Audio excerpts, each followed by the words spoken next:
Hey guys, EBPMAN here. One of the greatest things about being a YouTube content creator and reviewer is the fact that I get to experience so many different technologies, namely phones like the iPhone, the Google Pixel, also the Samsung Galaxy line of phones.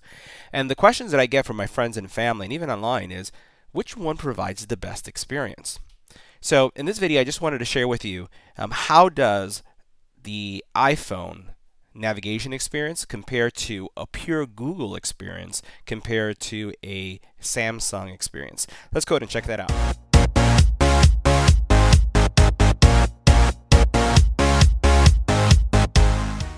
Now, there's no surprise that there's been a lot of buzz about the iPhone 10, and because there's been so many dramatic changes happening to it. Things that I say are in many cases firsts. Now, first meaning it's the first time it happens, but it's not truly the first time that it's happened in the phone industry, but it's the first time that it's happened to an iPhone. The design has been radically changed. The navigation has radically changed. The screen experience has dramatically changed. And they've also changed some things that give you access to the operating system like you never did before. So how does that compare to what's happening with phones that are either Google issued, like the Google Pixel 2, or the Samsung lines? And this would apply even to the LG V30 and Motorola and all the other brands that are out there. So in this video, we're going to look at navigation. I want to show you how do you multitask, how do you experience the product in comparison to these other solutions so that you can come to your own conclusion as to which one has the best experience. I'll share which is my preference, but again, that's a matter of taste. So let's go ahead and check it out. Now, some may say that the biggest change and could be frustration for the iPhone was the removal of the home button. But in actuality, it's not the first time that a phone manufacturer has removed the home button.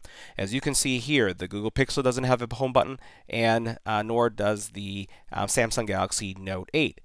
What they went for, as opposed to having a physical button, when those buttons were removed, is they went for soft buttons. So these are software navigation buttons that allow you to go home. So there's no home button here, but there is definitely a home button here. So let's show how does each one of these handle going back home from an existing application. So now, how do you go home given the fact that there's no home button and these two have home buttons? So with the iPhone, you just swipe up and it's gone. And with these two phones, you just press the center button. That's it. Now that I've gone home, how do I get back to the app that I was working with? Well, there's a couple options.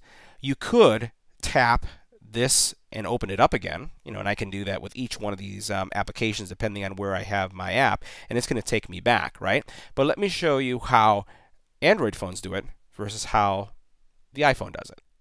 So now the iPhone, to get back to the app that you just had open, you have two choices. You either select the app by opening it up again, or you bring your finger up here, press and hold, and now here you see your app, and you go back to it. That's how you go back. That is the last open app. On the Google Pixel and on the Note, all you do is double tap. So I think you would agree with me, the Google Pixel and the Note have a better implementation to go back to a most recent open app. Now let's say you want to go into an app that was previously opened, but you don't want to go home first. How would you do that? Well, on the iPhone, you're going to swipe up, press and hold, and then you'd see the app that you'd go to and you select it. On the Pixel and on the Note, all you do is double tap to switch, double tap to switch. Again, much easier. So now let's say you want to switch from one app to another, but it's not the one that you just previously used. Let's say you have 2 or 3 apps open. How would you do that on the iPhone? Well, with the iPhone, you swipe from the bottom up, press and hold, and then you would cycle through the cards to get to the application that you want. On the Pixel, all you do is you press this button here, which is your multitasking button, and you get your multiple windows open, and you do the same thing with the Samsung Note 8. Again, which one do you think is more efficient? I think these guys do it better. So now let's talk about closing apps. If I want to close an app on the iPhone, I bring it up. Here are the apps that are open. But keep in mind this, if I were to swipe it away thinking that it's going to just turn off, that doesn't work. What you have to do is you have to come back, you have to press and hold, and then you can flick it away. When you flick it away like this, and now that has been closed. So now if I come back, let's go over here, and I bring this up, you'll notice that the app is gone. So I eliminate it. So if you have 15 apps that are open, you're going to either have to flick each one away 15 times, or what you do is you hit the minus key. There's no way to close all of them at the same time. Now, on the Pixel and on the Samsung, all you do is you can swipe to the right or to the left, and by doing it, you've closed the application. But you also have this neat feature. Notice how it says close all? That's closed all the apps. So if you have 15 loaded here, they will all go away. On the Pixel, I just swipe down a little bit, and then you notice that there's a clear all as well. And that closes all your apps. Again, who closes apps much more efficiently? Now this one is my pet peeve. How do you know how much battery life you have on your phone? Well, you can see there's a percentage on top of each one of these. If you look at the iPhone, you have to swipe down to see your battery percentage right there. Who does it better? All right, now let's talk about toggles, and I think that's the best improvement, or one of the best features that the iPhone just brought in.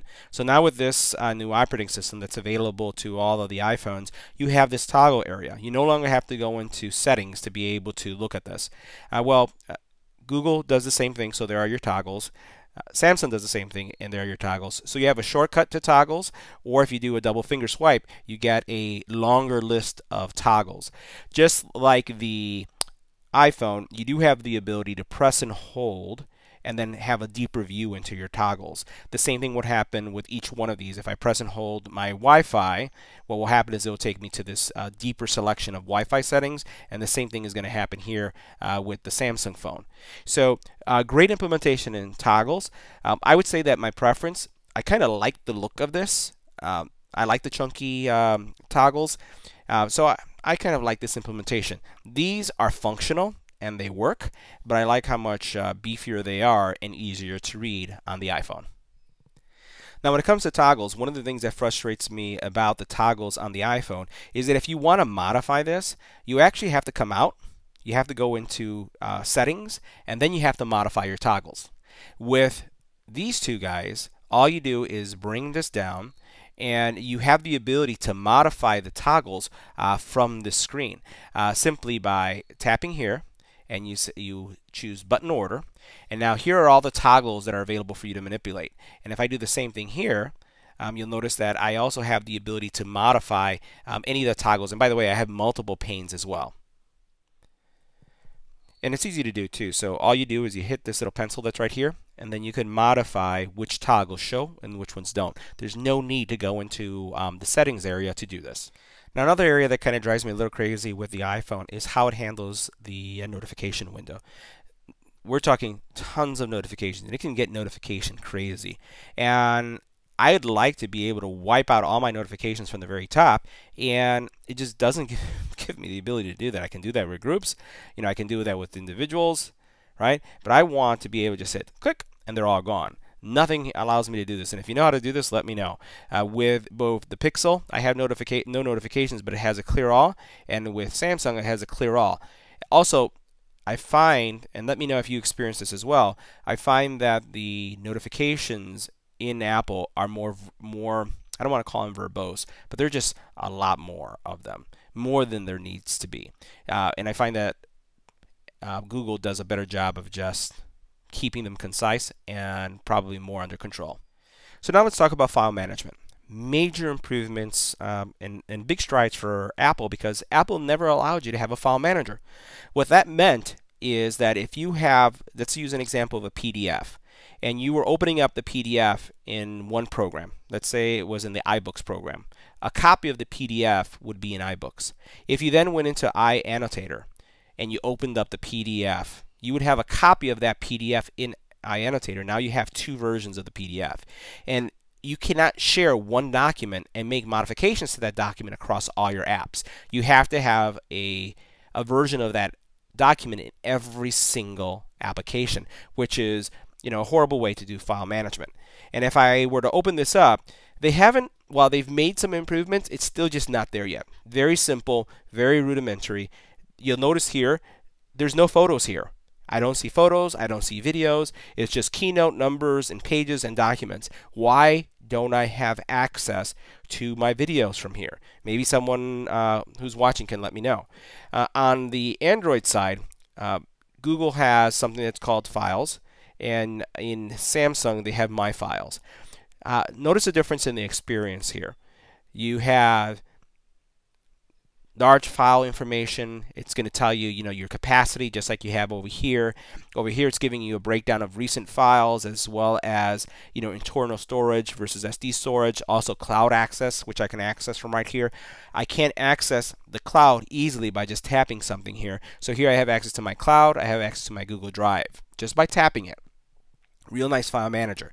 If I go into my internal storage, what I also then see is a file structure that is similar to what you have on your PC. If I do the same thing on the file side, I could see the same thing here, and as I go deeper through this application, it'd give me the same view. But literally, with the Android ecosystem, you can have access to a document across multiple applications without having to create a different version of that document. It works like a PC. Think about it. If you have a picture and you're modifying it in Photoshop, that picture, there's only one version of it, and you use Photoshop to modify it. Let's say you open up another program, right?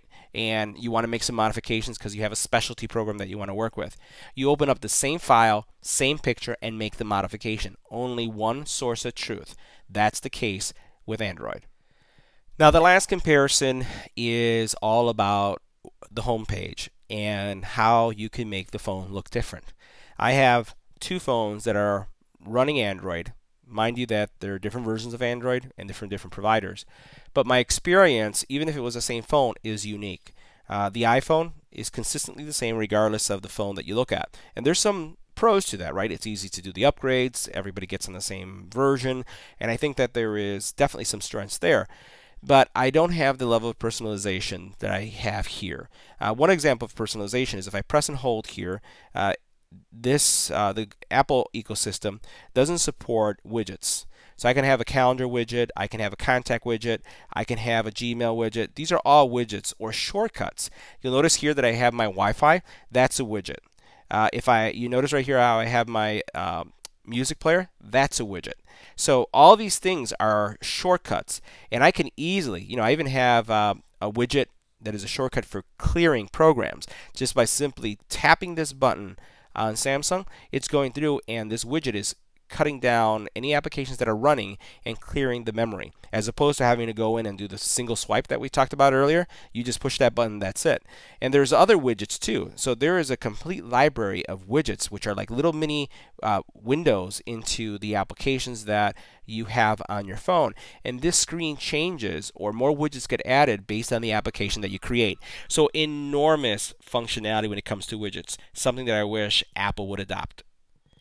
Now, there are other things with the iPhone versus the Android ecosystem when it comes to security, like Face ID, fingerprints, and things like that. But we'll leave that for another video. We'll do a comparison specifically on security. So this video was not intended to be a video about Apple versus Android, but it was more about comparing experiences. I'd love to hear what you believe is the best experience. I would ask that you be civil as you leave your comments because everyone's really passionate about their phones. So let me know what you think about the experiences, what you thought between the two phones, and which one do you think had the best experience based on those few things that I highlighted. Once again, thanks for watching. Don't forget to share and subscribe. And as always, see you in the next video.